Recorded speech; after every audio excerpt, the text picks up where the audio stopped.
슬픈 일이지만 우리는 위험천만한 착각에 빠져있다. 오직 한 가지 일에만 평생 헌신하며 살아가는 길이 진리를 찾는 길이자 자아를 찾는 길이며 생계를 유지하는 유일한 방법이라고 믿도록 세뇌당해왔다는 사실이다. 전문화만이 답이라는 생각은 미신이다. 이 사회는 거대한 세계를 조각조각 분리하고 엄격하게 경계를 긋고 우리를 한 가지 분야의 전문가로 살아가게 만들었다. 가능한 빨리 한 가지 분야를 선택하도록 만들고 다른 분야로는 눈을 돌리지 못하게 하였다. 누가 우리에게 한 가지 분야만 선택하도록 강요하는가? 부모, 교육기관, 고용주, 정부, 사회 시스템 자체가 그렇다. 이 시스템을 통해 가장 이득을 보는 자들이 이를 장려하고 유지하면서 이 미신의 생명력을 얻었다. 어째서 부모나 학교, 고용주들은 우리가 지닌 다양한 재능과 관심을 제한하고 한 우물만 파는 전문가가 되기를 바라는가?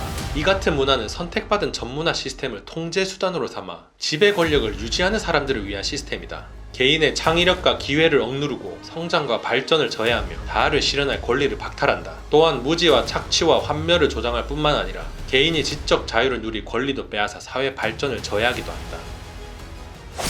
반갑습니다. 도쿄형님입니다. 사실 이런 이야기는 어디서 듣기 힘든 얘기입니다. 사회구조 자체를 비판하는 내용이다 보니 방송에는 당연히 절대 나올 수 없는 얘기들이고 우리 부모님은 몰라서 말 못해주고 학교 선생이고 교수고 마찬가지로 다 모릅니다. 결국 이 내부 구조를 아는 사람들만 모르는 사람 등쳐먹으면서 실리를 취하고 있다는 말이죠. 무슨 상황인지 한번 들어봅시다. 인간은 모든 동물 가운데 가장 다재다능하고 적응력이 뛰어나며 유리하게 기회를 이용할 줄 안다. 원시 사회에서 사람들은 생존에 도움이 되는 다양한 지식과 기술을 폭넓게 습득했다. 식물의 식용 여부와 독성 유무를 알기 위한 지식, 자신과 가족에게 먹을거리를 제공하기 위한 사냥 기술, 안전한 가옥이나 보금자리를 짓기 위한 건축가적 지식, 놀이와 연극, 시각 예술을 통해 공동체와 흥을 나누는 예술과 정신 등의 수많은 기술을 한 사람이 습득했다. 개인이 지닌 고유한 성향과 장점을 무시한 게 아니라 이를 존중했으며 가족과 공동체가 발전하는데 적극 활용했다. 그런데 오늘날은 한 사람에게 하나의 고정된 역할과 정체성을 부여한다. 우리의 정신, 생활 방식, 사고 방식이 전문화 시스템에 매몰되어 있다 보니 인간은 당연히 한 가지 일에 집중해야 하는 줄로 알고 있다. 우리는 누군가 뛰어난 업적을 세웠다고 하면 그 사람이 한평생 그 일에 종사한 전문가라고 간주한다. 주요 활동 분야나 연구 주제로부터 절대 한눈을 팔지 않고 오직 한 분야에 몰입한 결과라고 예상한다. 노벨상 후보, 뛰어난 과학자, 작가, 미술가, 운동선수, 기업인, 정치인이 현재 위치에 선 이유는 그들이 한 분야에 평생 헌신한 덕분이라고 가정하는 것이다. 사실 이는 완전히 틀렸고 현실은 정반대다. 주변을 둘러보면 이렇다 할 취미 하나 없는 사람이 널렸습니다. 과연 이 사람들은 타고나기를 본인 인생의 즐길거리가 하나도 없이 태어났을까? 저는 그렇게 생각 안 합니다.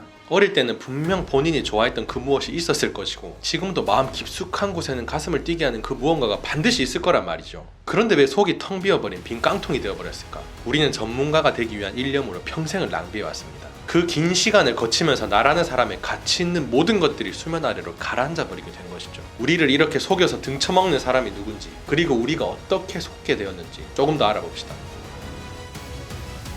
정부, 군대, 기업, 정보기관, 종교단체는 사람들이 무지한 상태로 체제에 순응할 때 조직이 안정되게 유지된다. 따라서 사람들이 자유롭게 자기를 발견하도록 절대 격려하지 않는다.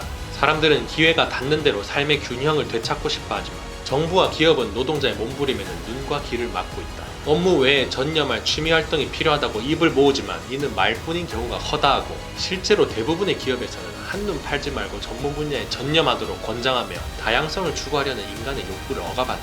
그 결과 미친듯이 더 많은 돈과 더 많은 물질을 쌓는 일에 매달리면서 전례를 찾기 힘들 만큼 엄청난 기술의 진보를 이루었지만 그러는 사이 인간의 자유와 다양성이 희생되었다. 의식주에 필요한 물질은 이미 충족되었지만 여가를 즐기는 시간은 줄었고 일하는 시간은 더 늘었다. 기술이 발달하면 인간의 노동 시간이 줄고 여가 시간이 늘어날 테니 다양한 관심사를 탐구하며 다재다능하고 뛰어난 인간으로 발전하는 것이 수순이라고 생각했다. 그런데 인류는 언제부터일까 이 꿈을 간과하고 잊어버렸다. 전문화는 당연하고 마땅한 것이 아니다. 전문화로 이득을 보는 극소수의 사람들이 그렇게 생각하도록 만든 시스템일 뿐이다. 우리는 지배층이 주입하는 전문화 예찬론을 아무 의심 없이 받아들였다.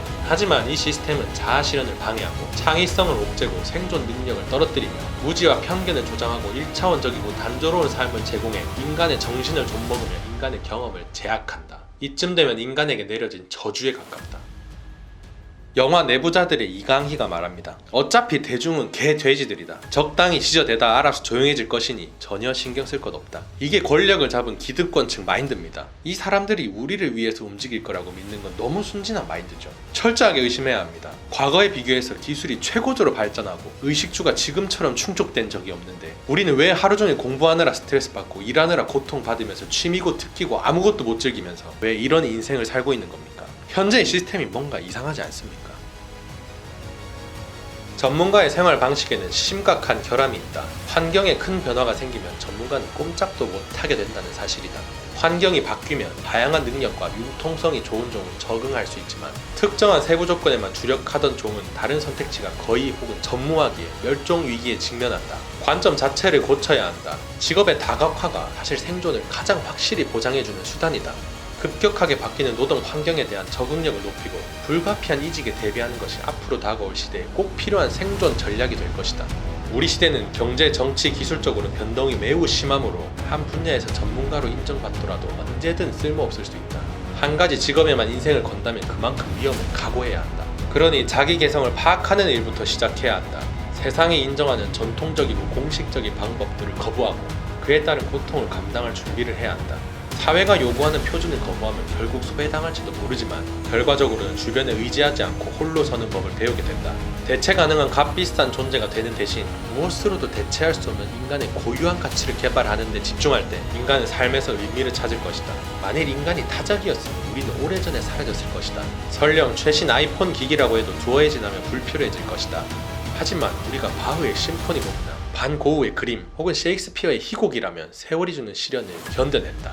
당신에게는 비전이 있다. 표현하고 싶은 감정이 있고 세상과 공유하고 싶은 아이디어가 있다. 깨어날 순간을 기다리는 나를 찾아 내면을 탐험해야 한다. 가능한 모든 수단을 강구해 당신의 비전과 감정과 아이디어에 생명을 불어넣어야 한다.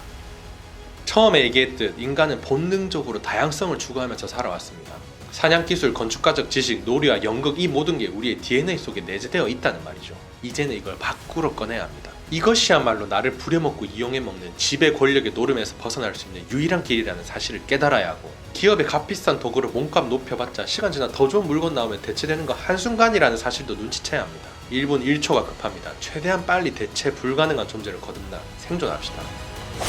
사회 돌아가는 꼴이 뭔가 이상하다는 느낌은 있었는데 명확하게 파악하지는 못하고 있었습니다.